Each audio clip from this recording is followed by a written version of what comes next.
दोस्तों, आज हम पादप ऊतक के महत्वपूर्ण 55 एमसीक्यू प्रश्न पढ़ेंगे। ये प्रश्न लैब असिस्टेंट और अन्य परीक्षाओं के लिए महत्वपूर्ण हैं। तो चलिए शुरू करते हैं पादप ऊतक से संबंधित 55 इंपॉर्टेंट एमसीक्यू क्वेश्चन। पहला प्रश्न है, निम्नलिखित में से कौन सा एक विभज्य ऊतक मेरिस्टेमेटिक ऊतक का लक्षण नहीं है? ए. कोशिकाओं का लगातार विभाजित होना। बी. कोशिकाओं के बीच अत्यधिक रिक्त स्थान इंटरसेल्युलर स्पेसेस होना। सी. सघन जीवद्रव्य डेंस साइटोप्लाज्म और स्पष्ट केंद्रक होना। डी. कोशिका भित्ति का पतला होना। इस क्वेश्चन का सही उत्तर है बी. विभज्योतक ऊतकों की कोशिकाएं आपस में कसकर जुड़ी होती हैं, इसलिए उनके बीच अंतराकोशिकीय स्थान नहीं होता है। क्वेश्चन 2 है, पौधों की लंबाई में वृद्धि किस ऊतक के कारण होती है? ए. पार्श्व विभज्योतक लैटरल मेरिस्टेम। बी. शीर्षस्थ विभज्योतक एपिकल मेरिस्टेम। सी. अंतर्विष्ट विभज्योतक इंटरकलरी मेरिस्टेम। डी. स्थायी ऊतक परमानेंट टिश्यू। उत्तर बी. शीर्षस्थ विभज्योतक जड़ और तने के शीर्ष पर पाया जाता है और प्राथमिक वृद्धि लंबाई के लिए जिम्मेदार होता है। क्वेश्चन 3 है, तने या जड़ की परिधि में वृद्धि किसके कारण होती है? ए. शीर्षस्थ विभज्योतक। बी. अंतर्विष्ट विभज्योतक। सी. पार्श्व विभज्योतक। डी. पेरेन्काइमा। सही उत्तर है सी. पार्श्व विभज्योतक। पार्श्व विभज्योतक जैसे कैम्बियम पौधों में द्वितीयक वृद्धि या मोटाई बढ़ाने के लिए उत्तरदायी है। अगला क्वेश्चन है, जिम्नोस्पर्म्स के जाइलम में सामान्यतः किसका अभाव होता है? ए. वाहिनिकाएं ट्रेकियड्स। बी. वाहिकाएं vessels. C. Xylem parenchyma. D. तंतु। सही उत्तर विकल्प बी है। जिम्नोस्पर्म्स में जल परिवहन का कार्य मुख्य रूप से ट्रैकिड्स द्वारा किया जाता है, इसलिए इनमें वेसल्स सामान्यतः अनुपस्थित होती हैं, जबकि ट्रैकिड्स जाइलम पेरेन्काइमा और तंतु पाए जाते हैं। दोस्तों, अगला सवाल हमारी स्क्रीन पर है, स्थायी ऊतक का निर्माण किससे होता है? चलिए ऑप्शंस देखते हैं। ऑप्शन ए केवल जाइलम से, ऑप्शन बी केवल फ्लोएम से, ऑप्शन सी विभज्योतक ऊतकों के विभेदन से, या ऑप्शन डी मृत कोशिकाओं से। इसका सही जवाब है ऑप्शन सी विभज्योतक ऊतकों के विभेदन से।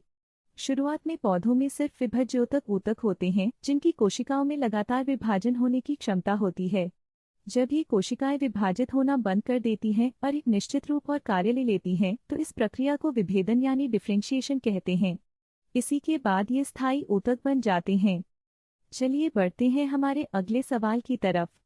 क्वेश्चन नंबर 6 हमारी स्क्रीन पर है, निम्नलिखित में से कौन सा एक सरल स्थायी ऊतक है? हमें 4 ऑप्शंस दिए गए हैं। Option A xylem, option B phloem, option C parenchyma यानी मृदूतक, और ऑप्शन डी इनमें से कोई नहीं।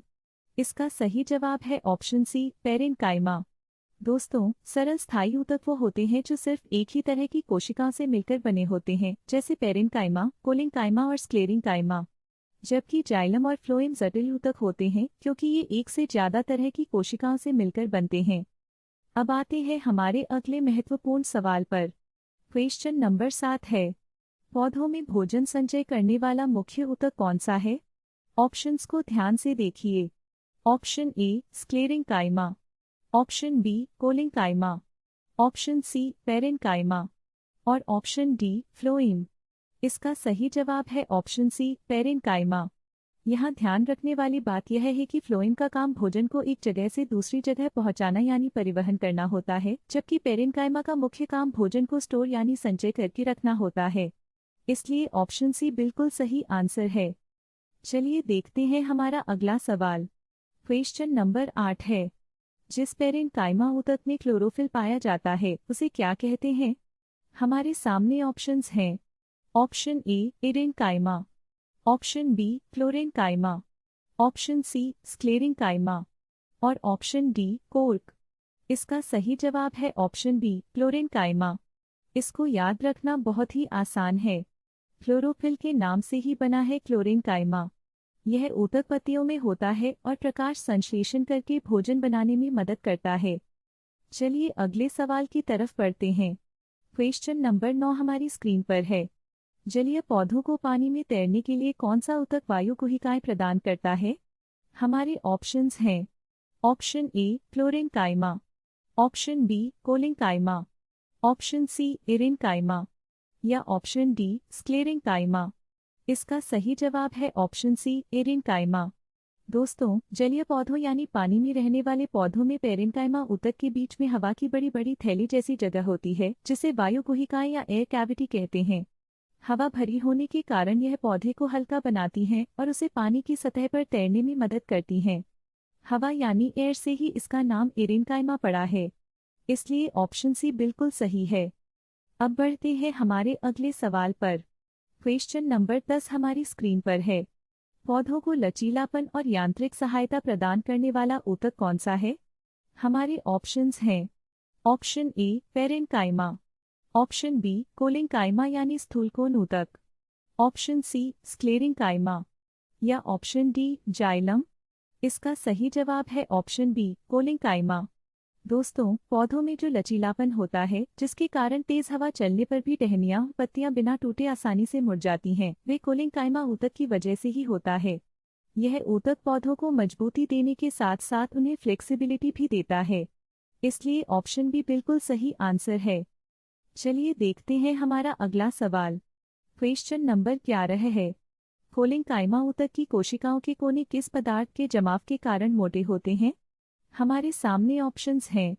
Option A lignin, option B cellulose और पेक्टिन, ऑप्शन सी सुबेरिन या ऑप्शन डी क्यूटिन।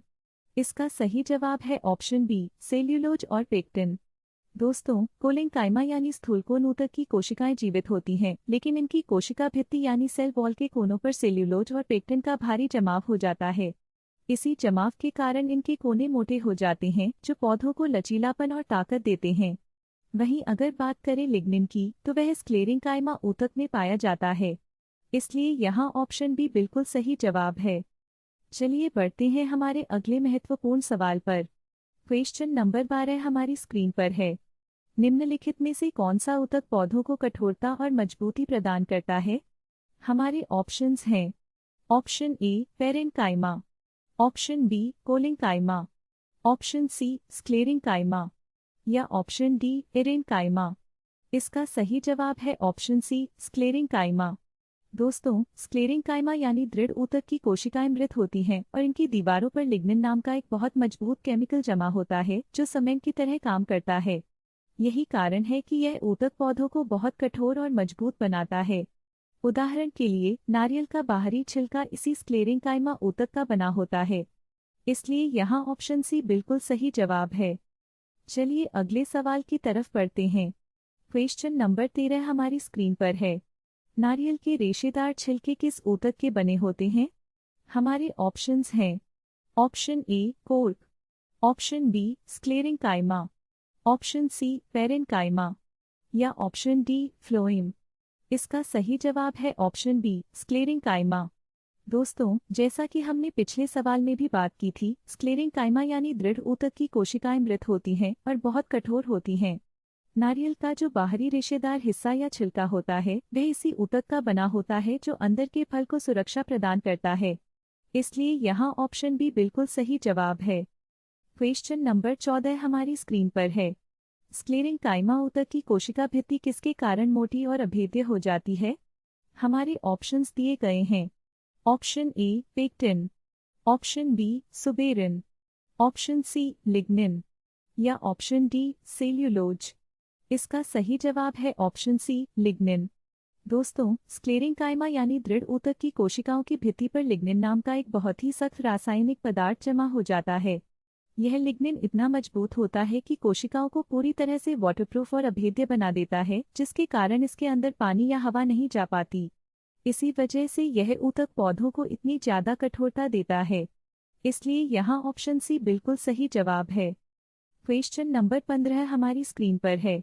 निम्नलिखित में से कौन सा ऊतक मृत कोशिकाओं से बना होता है? हमारे ऑप्शंस हैं। Option A parenchyma, option B collenchyma, option C परिपक्व स्क्लेरेंकाइमा या ऑप्शन डी साथी कोशिकाएं यानी कंपेनियन सेल्स।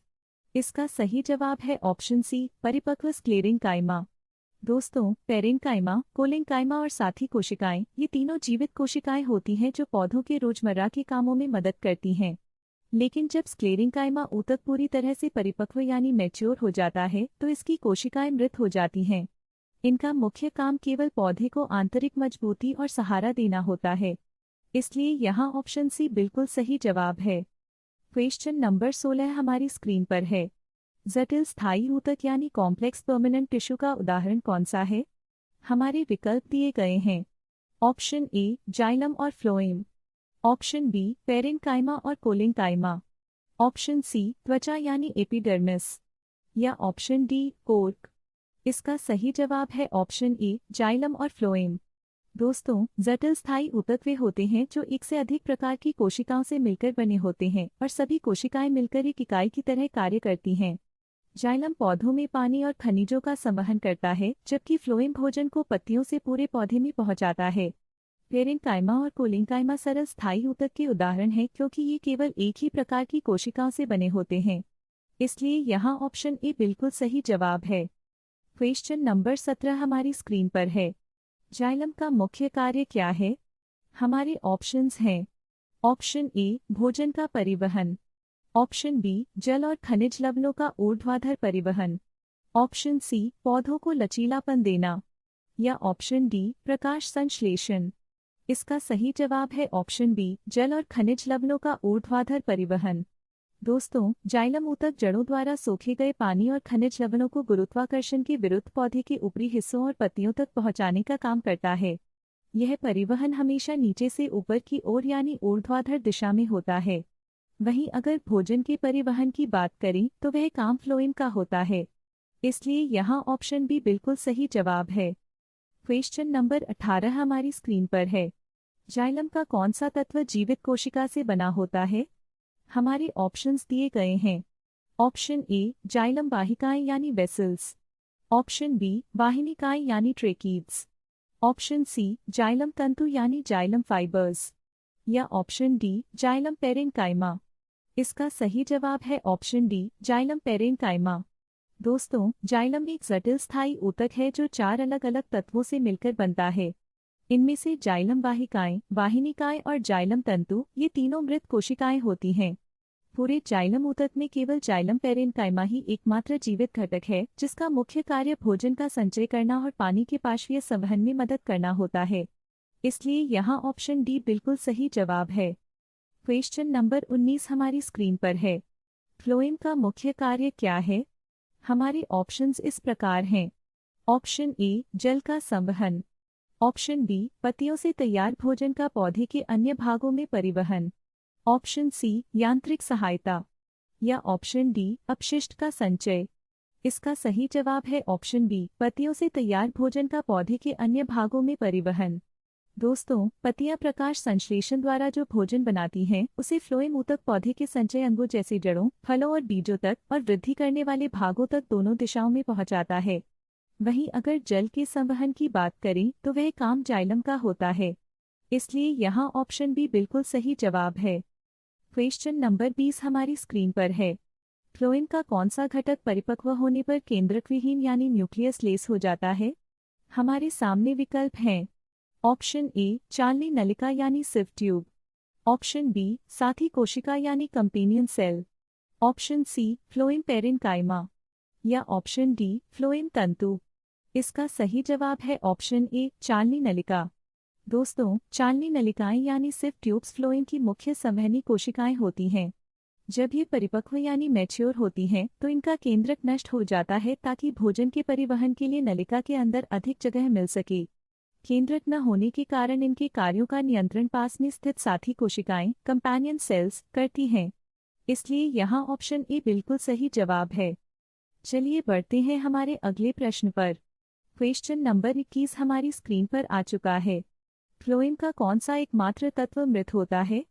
हमारे ऑप्शंस दिए गए हैं। ऑप्शन ए चालनी नलिकाएं, ऑप्शन बी साथी कोशिकाएं, ऑप्शन सी फ्लोएम तंतु यानी फ्लोएम फाइबर्स या बास्ट फाइबर्स, या ऑप्शन डी फ्लोएम पेरेन्काइमा। इसका सही जवाब है ऑप्शन सी फ्लोएम तंतु। दोस्तों, फ्लोएम भी जाइलम की तरह एक जटिल स्थायी ऊतक है जो 4 घटकों से मिलकर बनता है। लेकिन जाइलम के विपरीत फ्लोएम की अधिकांश कोशिकाएं जीवित होती हैं। चालनी नलिकाएं, साथी कोशिकाएं और फ्लोएम पेरेन्काइमा ये तीनों जीवित घटक हैं। पूरे फ्लोएम ऊतक में केवल फ्लोएम तंतु यानी फाइबर्स ही एकमात्र मृत कोशिकाएं होती हैं, जो मुख्य रूप से स्क्लेरेन्काइमा कोशिकाओं की बनी होती हैं और पौधे को यांत्रिक दृढ़ता प्रदान करती हैं। इसलिए यहाँ ऑप्शन सी बिल्कुल सही जवाब है। चलिए रुक करते हैं हमारे अगले प्रश्न की ओर। क्वेश्चन नंबर 22 हमारी स्क्रीन पर आ चुका है। चालनी नलिकाओं यानी सिव ट्यूब्स की सहायता के लिए कौन सी कोशिकाएं जुड़ी होती हैं? हमारे ऑप्शंस दिए गए हैं। Option A tracheids, option B साथी कोशिकाएं यानी companion cells, option C core कोशिकाएं या ऑप्शन डी रक्षक कोशिकाएं यानी गार्ड सेल्स।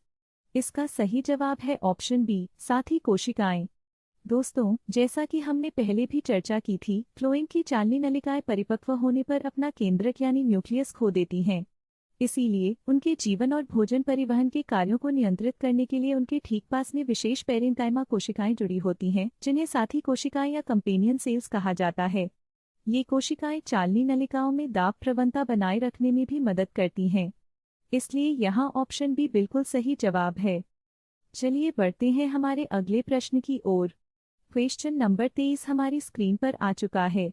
मरुस्थलीय पौधों यानी डेजर्ट प्लांट्स की एपिडर्मिस पर किस जल अवरोधक पदार्थ की परत होती है?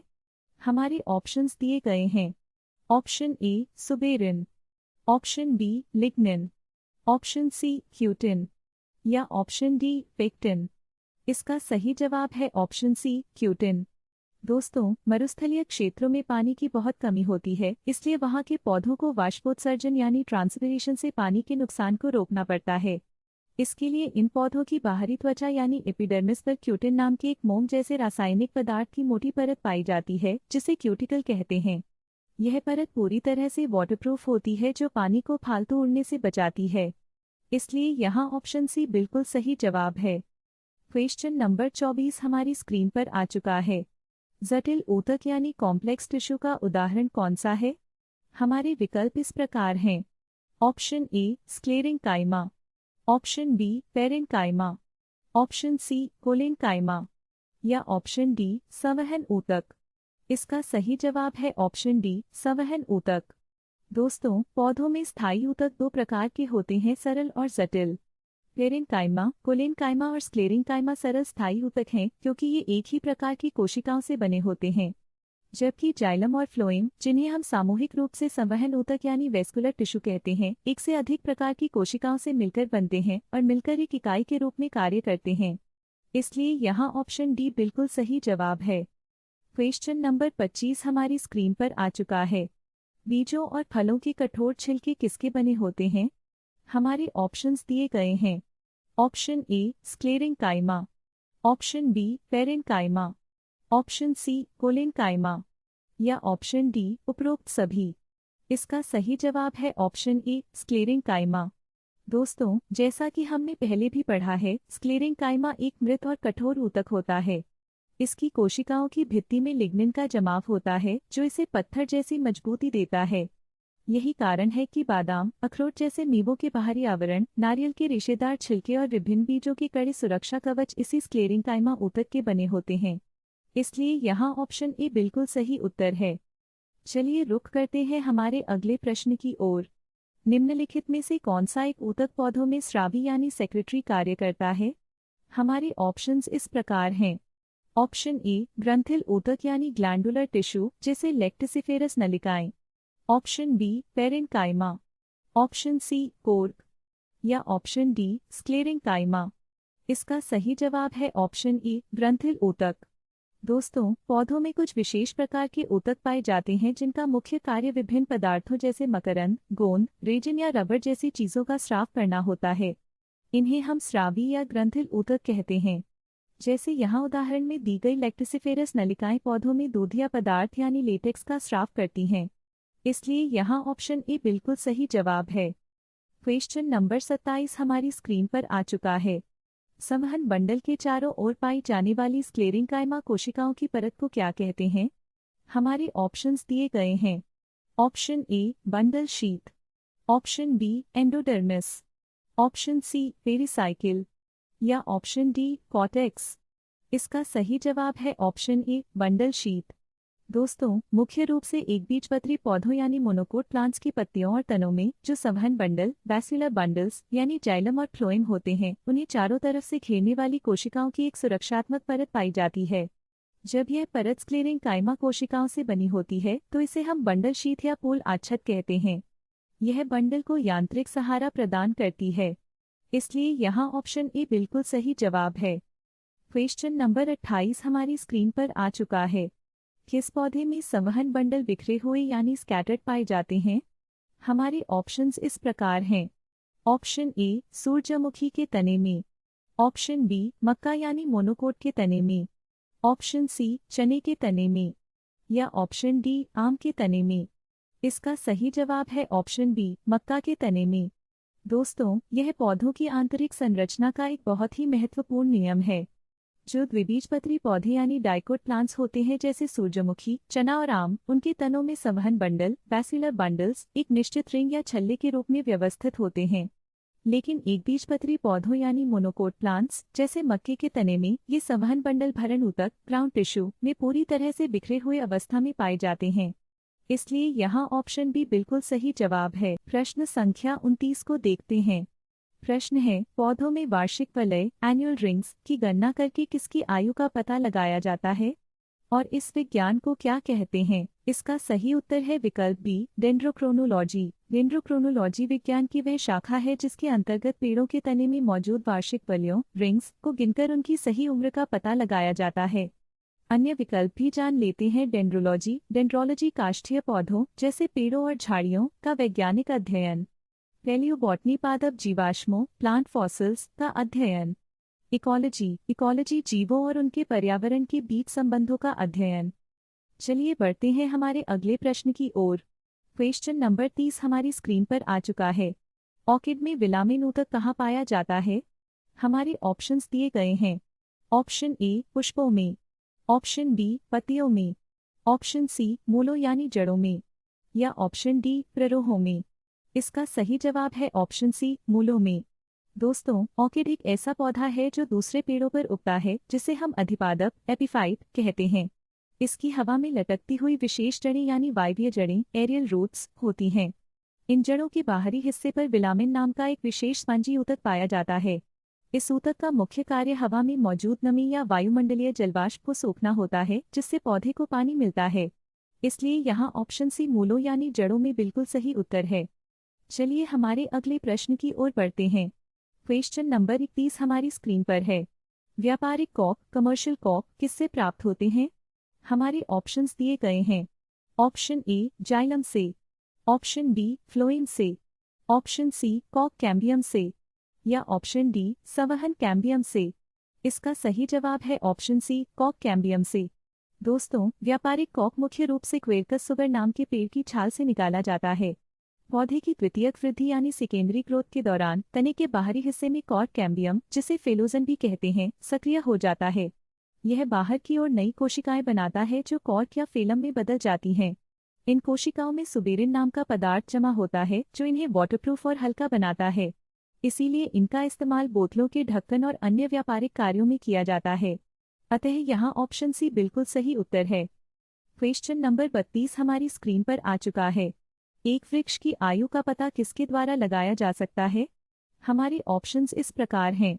ऑप्शन ए उसकी ऊंचाई मापकर, ऑप्शन बी वार्षिक वलयों की गिनती करके, ऑप्शन सी शाखाओं की संख्या की गिनती करके, या ऑप्शन डी आयु मापने का कोई तरीका नहीं। इसका सही जवाब है ऑप्शन बी वार्षिक वलयों की गिनती करके। दोस्तों, जैसा कि हमने पिछले प्रश्न में भी चर्चा की थी, पेड़ों के तने में हर साल मौसम के बदलाव के कारण जाइलम ऊतक की नई परतें बनती हैं जिन्हें वार्षिक वलय या एनुअल रिंग्स कहते हैं। जब किसी पेड़ के तने को काटा जाता है तो इन छल्लों या वलयों को गिनकर हम उस पेड़ की सटीक उम्र का पता लगा सकते हैं। विज्ञान की इस शाखा को डेंड्रोक्रोनोलॉजी कहा जाता है। इसलिए यहाँ ऑप्शन बी बिल्कुल सही जवाब है। क्वेश्चन नंबर 33 निम्न में से किसकी सक्रियता के कारण वृद्धि वलय यानी ग्रोथ रिंग्स बनती हैं? हमारे ऑप्शंस इस प्रकार हैं। ऑप्शन ए अंतःरंभीय एधा की यानी इंट्राफेसिकुलर कैम्बियम की, ऑप्शन बी अंतर्विष्ट एधा यानी इंटरफेसिकुलर कैम्बियम की, ऑप्शन सी बाह्यरंभीय एधा की यानी एक्सटर्नल कैम्बियम की, या ऑप्शन डी प्राथमिक एधा की यानी प्राइमरी टिश्यू की। इसका सही जवाब है ऑप्शन ए, अंतःरंभीय एधा की सक्रियता के कारण। दोस्तों, जब पौधों के तनों में द्वितीयक वृद्धि सेकेंडरी ग्रोथ होती है तो संवहन बंडल के अंदर मौजूद जाइलम और फ्लोएम के बीच की एधा यानी इंट्राफेसिकुलर कैम्बियम सक्रिय हो जाती है। मौसम के बदलाव के अनुसार इसकी सक्रियता घटती बढ़ती रहती है, जिससे हर साल तने के अंदर जाइलम की नई परतें स्पष्ट छल्ले या वलय के रूप में दिखाई देती हैं। इन्हीं को हम वृद्धि वलय या वार्षिक वलय कहते हैं। इसलिए यहाँ ऑप्शन ए बिल्कुल सही उत्तर है। Question number 34। रंध्रों की संख्या न्यूनीकृत होती है तथा रंध्र धन से होते हैं, यानी किस प्रकार के पौधों में स्टोमेटा की संख्या बहुत कम होती है और वे अंदर की तरफ धन से हुए होते हैं। हमारे ऑप्शंस इस प्रकार हैं। ऑप्शन ए, समोद्भिदों में यानी मेसोफाइट्स में। ऑप्शन बी, लवणोद्भिदों में यानी हेलोफाइट्स में। ऑप्शन सी, जलोद्भिदों में यानी हाइड्रोफाइट्स में। या ऑप्शन डी, मरुद्भिदों में यानी जेरोफाइट्स में। इसका सही जवाब है ऑप्शन डी, मरुद्भिदों में। दोस्तों, मरुद्भिद यानी रेगिस्तान या सूखे इलाकों में उगने वाले पौधे जैसे नाखफनी या कैक्टस टंडा, इन पौधों को पानी की भारी कमी का सामना करना पड़ता है। पत्तियों से वाष्पोत्सर्जन यानी पानी का नुकसान कम से कम हो, इसके लिए कुदरती तौर पर इनमें रंध्रों स्टोमेटा की संख्या बहुत कम होती है और वे त्वचा में गहराई में धन से होते हैं, जिन्हें सनकन स्टोमेटा कहा जाता है। इसलिए यहाँ ऑप्शन डी बिल्कुल सही उत्तर है। क्वेश्चन नंबर 35 हमारी स्क्रीन पर आ चुका है। नाशपाती यानी पियर को चबाते समय जो दानेदार या कड़ापन महसूस होता है वह किस ऊतक की उपस्थिति के कारण होता है। हमारे ऑप्शंस इस प्रकार हैं। ऑप्शन ए, मृदूतक यानी पेरेंकाइमा। ऑप्शन बी, हरित ऊतक यानी क्लोरेंकाइमा। ऑप्शन सी, दृढ़ कोशिकाएं या स्क्लेरीड्स। या हमारा नया ऑप्शन डी, स्थूलकोण ऊतक यानी कोलेनकाइमा। इसका सही जवाब है ऑप्शन सी, दृढ़ कोशिकाएं या स्क्लेरीड्स। दोस्तों, नाशपाती के गूदे में विशेष प्रकार की मृत और अत्यधिक मोटी दीवार वाली स्क्लेरेंकाइमा कोशिकाएं पाई जाती हैं, जिन्हें हम स्क्लेरीड्स या स्टोन सेल्स कहते हैं। जब हम नाशपाती खाते हैं तो इन्हीं कोशिकाओं के कारण मुंह में एक रेतीला या दानेदार कड़ापन महसूस होता है। इसलिए यहाँ ऑप्शन सी बिल्कुल सही जवाब है। रंडा क्वेश्चन नंबर 36 हमारी स्क्रीन पर आ चुका है। आलू की कंद यानी ट्यूबर्स में भोजन या स्टार्च का संचय मुख्य रूप से किस ऊतक की कोशिकाओं में होता है। हमारे विकल्प दिए गए हैं। ऑप्शन ए, दृढ़ोतक या स्क्लेरेंकाइमा। ऑप्शन बी, मृदूतक या पेरेंकाइमा। Option C, phloem. या ऑप्शन डी, स्थूलकोण ऊतक या कोलेनकाइमा। इसका सही जवाब है ऑप्शन बी, मृदूतक या पेरेंकाइमा। दोस्तों, पादप ऊतकों में मृदूतक यानी पेरेंकाइमा सबसे बुनियादी और सरल स्थायी ऊतक होता है। इसकी कोशिकाएं जीवित होती हैं और इनका मुख्य कार्य भोजन का निर्माण और संचय करना होता है। आलू के मामले में इसकी पेरेंकाइमा कोशिकाओं में विशेष प्रकार के ल्यूकोप्लास्ट होते हैं, जिन्हें इमाइलोप्लास्ट कहा जाता है। ये इमाइलोप्लास्ट भारी मात्रा में स्टार्च को जमा करके रखते हैं, जिससे आलू का कंद फूलकर बड़ा हो जाता है। इसलिए यहाँ विकल्प भी बिल्कुल सही उत्तर है। चलते हैं हमारे अगले प्रश्न की ओर। क्वेश्चन नंबर 37 हमारी स्क्रीन पर आ चुका है। पौधों के तने और जड़ों की सबसे बाहरी सुरक्षात्मक परत, जिसे एपिडर्मिस कहते हैं, उस पर मौजूद छोटे छोटे छिद्रों को क्या कहा जाता है, जो गैसों के विनिमय और वाष्पोत्सर्जन को नियंत्रित करते हैं। हमारे ऑप्शंस इस प्रकार हैं। Option A, cuticle. Option B, वातरंध्र यानी लेंटिसिल्स। ऑप्शन सी, रंध्र या स्टोमेटा। या ऑप्शन डी, ट्राइकोम्स। इसका सही जवाब है ऑप्शन सी, रंध्र या स्टोमेटा। दोस्तों, पौधों की बाह्य त्वचा एपिडर्मिस पर पाए जाने वाले इन अत्यंत सूक्ष्म छिद्रों को रंध्र या स्टोमेटा कहते हैं। यह दो विशेष कोशिकाओं से घिरे होते हैं, जिन्हें द्वार कोशिकाएं या गार्ड सेल्स कहा जाता है। यही कोशिकाएं स्टोमेटा के खुलने और बंद होने को नियंत्रित करती हैं, जिससे कार्बन डाइऑक्साइड और ऑक्सीजन का आदान प्रदान होता है और साथ ही अतिरिक्त पानी वाष्प बनकर बाहर निकलता है। जबकि क्यूटिकल एक मोमी परत है और वातरंध्र लेंसिल्स केवल काष्ठीय तनों पर पाए जाते हैं। इसलिए यहाँ मुख्य रूप से ऑप्शन सी बिल्कुल सटीक उत्तर है। क्वेश्चन नंबर 38 है। जाइलम और फ्लोएम को मिलाकर जटिल स्थायी ऊतक यानी कॉम्प्लेक्स परमानेंट टिश्यू क्यों कहा जाता है। हमारे ऑप्शंस इस प्रकार हैं। ऑप्शन ए, क्योंकि ये केवल मृत कोशिकाओं से बने होते हैं। ऑप्शन बी, क्योंकि इनका विभाजन बहुत जटिल और अनियंत्रित होता है। ऑप्शन सी, क्योंकि ये पौधे को केवल अत्यधिक कठोरता देते हैं। या ऑप्शन डी, क्योंकि ये एक से अधिक प्रकार की कोशिकाओं से मिलकर बने होते हैं, जो एक साथ एक इकाई की तरह कार्य करती हैं। इसका सही जवाब है ऑप्शन डी। दोस्तों, पादप विज्ञान में सरल ऊतक वे होते हैं जो केवल एक ही प्रकार की कोशिकाओं से बने हों। लेकिन जाइलम और फ्लोएम को जटिल इसलिए कहा जाता है क्योंकि ये 4 अलग अलग प्रकार की कोशिकाओं से मिलकर बने होते हैं। उदाहरण के लिए जाइलम में ट्रैकेट्स, वेसल्स, जाइलम फाइबर और जाइलम पेरेंकाइमा होते हैं। ये सभी अलग अलग कोशिकाएं मिलकर एक टीम या एक इकाई यूनिट की तरह काम करती है ताकि पानी और खनिजों का परिवहन किया जा सके। यही कारण है कि इन्हें जटिल स्थायी ऊतक कहा जाता है। अतः यहाँ विकल्प बी बिल्कुल सही जवाब है। क्वेश्चन नंबर 39 हमारी स्क्रीन पर आ चुका है। द्विबीजपत्री तनों में मोटाई या कैम्बियम की वृद्धि, जिसे हम सेकेंडरी ग्रोथ यानी द्वितीयक वृद्धि कहते हैं, इसके लिए कौन सा ऊतक जिम्मेदार है? हमारे विकल्प हैं। ऑप्शन ए शीर्षस्थ विभाज्य ऊतक यानी एपिकल मेरिस्टेम। ऑप्शन बी त्वचीय ऊतक यानी डर्मल टिश्यू। ऑप्शन सी अंतर्विष्ट विभाज्य ऊतक यानी इंटरकैलरी मेरिस्टेम। या ऑप्शन डी पार्श्व विभाज्य ऊतक यानी लेटरल मेरिस्टेम। इसका सही जवाब है ऑप्शन डी पार्श्व विभाज्य ऊतक या लेटरल मेरिस्टेम। दोस्तों, पौधों में लंबाई बढ़ाने का काम तो शीर्षस्थ यानी एपिकल मेरिस्टेम करता है, लेकिन तने और जड़ों की चौड़ाई या मोटाई बढ़ाने के लिए पार्श्व विभाज्य ऊतक यानी लेटरल मेरिस्टेम जिम्मेदार होता है। इसके अंतर्गत संवहन कैम्बियम और कॉक कैम्बियम आते हैं, जो विभाजन करके पौधे का घेरा बढ़ाते हैं। अतः यहाँ विकल्प बी बिल्कुल सही उत्तर है। चलिए बढ़ते हैं आज की श्रृंखला के अगले प्रश्न की ओर। क्वेश्चन नंबर 40 आपकी स्क्रीन पर है। पुराने पेड़ों के तनों पर मौजूद छाल कॉक की कोशिकाओं की भित्ति पर कौन सा पदार्थ जमा होता है जो इसे हवा और पानी के लिए अभेद्य बनाता है? हमारे ऑप्शंस इस प्रकार हैं। Option A cutin, option B suberin, option C lignin या ऑप्शन डी पेक्टिन। इसका सही जवाब है ऑप्शन बी सुबेरिन। दोस्तों, जैसे जैसे पेड़ पुराना होता है उसकी बाहरी परत कॉक या छाल में बदल जाती है। इन कॉक कोशिकाओं की दीवारों पर सुबेरिन नामक एक वसीय या मोम जैसा रासायनिक पदार्थ जमा हो जाता है। यह पदार्थ पानी और गैसों को आर पार नहीं जाने देता, जिससे पेड़ के आंतरिक हिस्से संक्रमण, झटके और पानी की कमी से पूरी तरह सुरक्षित रहते हैं। इसलिए यहाँ ऑप्शन बी बिल्कुल सही उत्तर है। चलिए बढ़ते हैं अगले महत्वपूर्ण प्रश्न की ओर। क्वेश्चन नंबर 41 आपकी स्क्रीन पर आ चुका है। जूट, सन और पटसन के व्यावसायिक रेशे यानी कमर्शियल फाइबर्स फ्लोएम के किस भाग से प्राप्त होते हैं? हमारे ऑप्शंस इस प्रकार हैं। Option A phloem parenchyma, option B चालनी नलिकाएं, ऑप्शन सी फ्लोएम तंतु यानी बास्ट फाइबर या ऑप्शन डी सहचर कोशिकाएं। इसका सही जवाब है ऑप्शन सी फ्लोएम तंतु या बास्ट फाइबर। दोस्तों, फ्लोएम ऊतक के 4 घटकों में से केवल फ्लोएम तंतु ही मृत और अत्यधिक मजबूत कोशिकाओं से बने होते हैं। जूट और पटसन जैसी फसलों से मिलने वाले लंबे और मजबूत रेशे असल में इनके फ्लोएम तंतु ही होते हैं, जिनका उपयोग रस्सियां और बोरे बनाने में किया जाता है। इसलिए यहाँ विकल्प सी बिल्कुल सही है। अब स्क्रीन पर है क्वेश्चन नंबर 42। काष्ठीय तनों यानी वुडी स्टेम्स पर गैसों के विनिमय के लिए कौन सी विशेष संरचनाएं पाई जाती हैं, क्योंकि कॉक हवा और पानी के लिए अभेद्य होता है? हमारे विकल्प हैं। Option A stomata, option B वातरंध्र यानी लेंटिकल्स, ऑप्शन सी ट्राइकोम या ऑप्शन डी मूल रोम। इसका सही जवाब है ऑप्शन बी वातरंध्र या लेंटिकल्स। दोस्तों, जैसे जैसे पेड़ पुराना और काष्ठीय होता जाता है उसके तने की बाहरी त्वचा पर कॉक की मोटी परत जम जाती है, जिससे सामान्य स्टोमेटा बंद हो जाते हैं। ऐसे में पौधों के श्वसन और गैसों के आदान प्रदान के लिए छाल पर लेंस के आकार के छोटे छोटे छिद्र बन जाते हैं, जिन्हें वातरंध्र या लेंटिकल्स कहा जाता है। अतः यहाँ ऑप्शन बी हमारा सही उत्तर है। क्वेश्चन नंबर 43 पर आते हैं। पौधों की जड़ों में कैस्पेरियन पट्टियां किस परत की कोशिकाओं में पाई जाती हैं? हमारे विकल्प हैं। ए एपिडर्मिस, बी एंडोडर्मिस, सी पेरिसाइकिल या डी कॉर्टेक्स।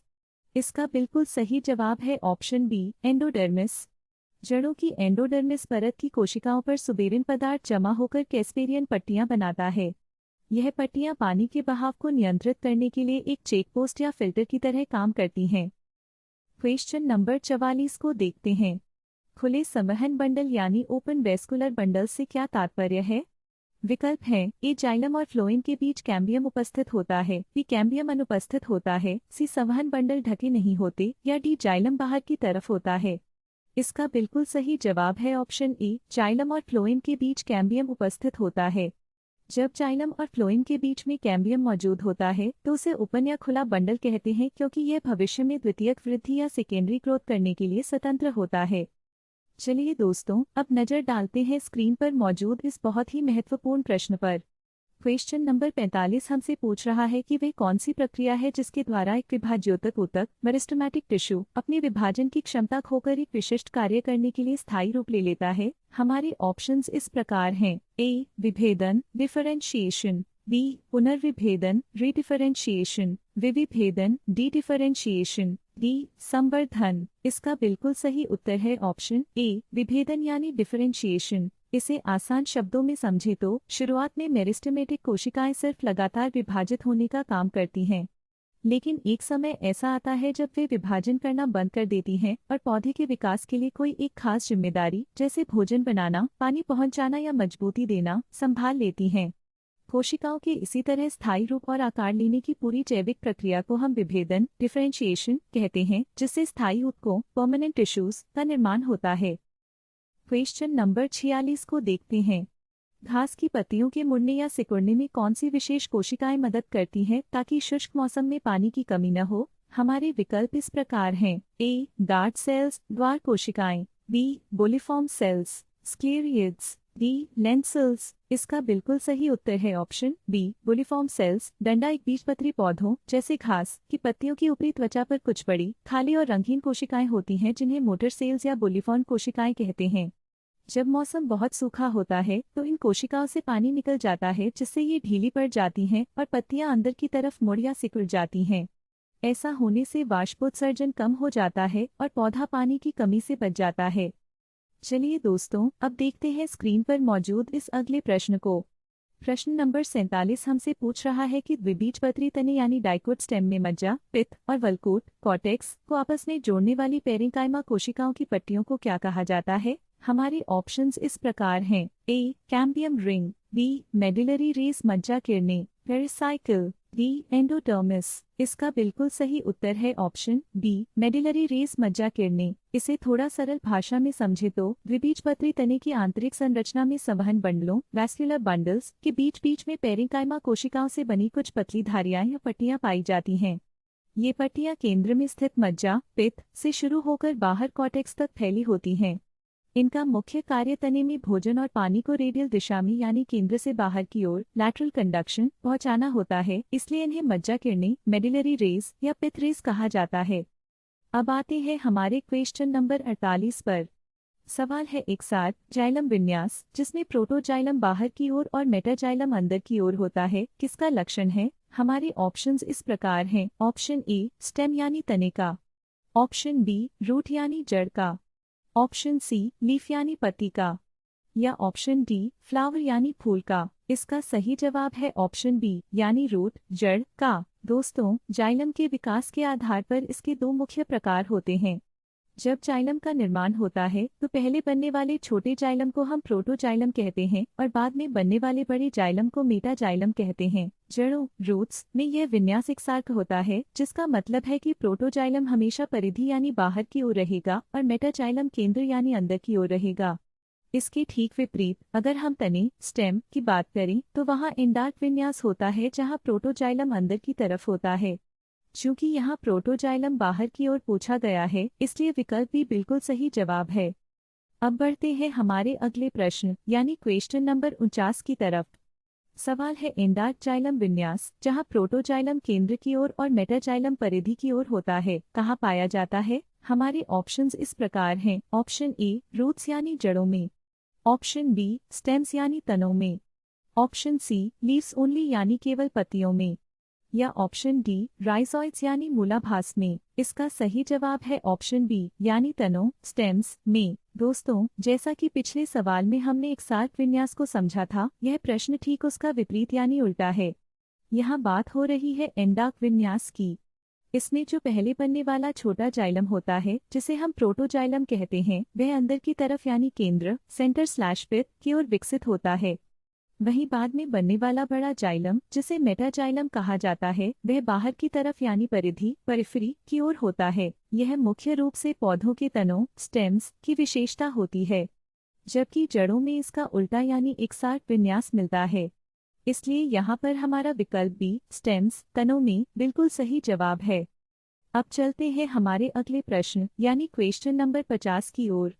बहुत ही महत्वपूर्ण सवाल है, पौधों में कॉक कैम्बियम को अन्य किस नाम से जाना जाता है? हमारे ऑप्शंस इस प्रकार हैं। Option A phelloderm, option B phellogen, option C phellem या ऑप्शन डी कॉर्टेक्स। इसका सही जवाब है ऑप्शन बी यानी फेलोजन। दोस्तों, जब पौधे पुराने या मैच्योर होते हैं तो उनकी मोटाई बढ़ाने के लिए सेकेंडरी ग्रोथ, द्वितीयक वृद्धि होती है। इसी प्रक्रिया के दौरान जो बाहरी सुरक्षा परत बनती है उसे हम पेरिडर्म कहते हैं। इस पेरिडर्म में मुख्य रूप से 3 परतें शामिल होती हैं जिन्हें आपको याद रखना चाहिए। फेलोजन, जिसे हम मुख्य रूप से कॉक कैम्बियम कहते हैं, यह एक मेरिस्टेमेटिक परत है जो नई कोशिकाएं बनाती है। फेलम, जब फेलोजन बाहर की तरफ कोशिकाएं बनाता है तो उसे कॉक या फेलम कहा जाता है। फेलोडर्म, जब फेलोजन अंदर की तरफ कोशिकाएं बनाता है तो उसे सेकेंडरी कॉर्टेक्स या फेलोडर्म कहते हैं। चूंकि सवाल में कॉक कैम्बियम का दूसरा नाम पूछा गया है, इसलिए इसे हम फेलोजन कहेंगे। अतः यहाँ पर हमारा विकल्प बी फेलोजन बिल्कुल सही जवाब है। अब आगे बढ़ते हैं हमारे अगले प्रश्न यानी क्वेश्चन नंबर 51 पर। यह एक बहुत ही मजेदार और न्यूमेरिकल सवाल है। सवाल है, लकड़ी के एक लट्ठे के नमूने में औसतन 4 वार्षिक वलय प्रति सेंटीमीटर दिखाई देते हैं। यदि छाल को छोड़कर लट्ठे की त्रिज्या 15 सेंटीमीटर है तो पेड़ की अनुमानित आयु क्या होगी? हमारे ऑप्शंस इस प्रकार हैं। ऑप्शन ए 3.75 वर्ष, ऑप्शन बी 30 वर्ष, ऑप्शन सी 60 वर्ष या ऑप्शन डी 120 वर्ष। इसका सही जवाब है ऑप्शन सी यानी 60 वर्ष। दोस्तों, आइए समझते हैं कि यह 60 वर्ष कैसे आया। सबसे पहले आपको बता दें कि पेड़ों की आयु की गणना उनके तने में मौजूद वार्षिक वलयों यानी एनुअल रिंग्स को गिनकर की जाती है। हर एक साल में पेड़ के अंदर एक वार्षिक वलय बनती है। अब इस सवाल की गणित को देखिए। हमें प्रश्न में दिया गया है कि 1 सेंटीमीटर की दूरी में 4 वार्षिक वलय बनते हैं और पूरे लट्ठे की केंद्र से लेकर बाहर तक की त्रिज्या 15 सेंटीमीटर है। तो कुल वलयों की संख्या निकालने के लिए हम 15 सेंटीमीटर को 4 से गुना कर देंगे। 15 को 4 से गुना करने पर आता है 60 वलय। चूंकि एक वलय का मतलब 1 वर्ष होता है, इसलिए 60 वार्षिक वलयों का सीधा मतलब हुआ कि पेड़ की अनुमानित आयु 60 वर्ष है। इसलिए यहाँ पर हमारा विकल्प सी बिल्कुल सही जवाब है। अब देखते हैं हमारा अगला प्रश्न यानी क्वेश्चन नंबर 52। यह भी एक बहुत ही बढ़िया न्यूमेरिकल है, लेकिन इसमें थोड़ा सा ट्विस्ट है। सवाल है, एक पेड़ के तने का कुल व्यास छाल को छोड़कर 40 सेंटीमीटर है। एक वैज्ञानिक गणना करता है कि एक वार्षिक वलय की औसत चौड़ाई 2 मिलीमीटर है। पेड़ की आयु क्या है? हमारे ऑप्शंस इस प्रकार हैं। ऑप्शन ए 200 वर्ष, ऑप्शन बी 100 वर्ष, ऑप्शन सी 20 वर्ष या ऑप्शन डी 80 वर्ष। इसका सही जवाब है ऑप्शन बी यानी 100 वर्ष। दोस्तों, इस सवाल को हल करते समय ज्यादातर लोग एक छोटी सी गलती कर बैठते हैं। आइए उस कंफ्यूजन को दूर करते हैं। स्टेप 1, प्रश्न में हमें तने का व्यास 40 सेंटीमीटर दिया गया है, लेकिन वार्षिक वलय हमेशा केंद्र से बाहर की तरफ यानी त्रिज्या पर गिने जाते हैं। तो व्यास का आधा करने पर हमें त्रिज्या मिलेगी 20 सेंटीमीटर। स्टेप 2, अब हमें यूनिट्स को एक समान करना होगा।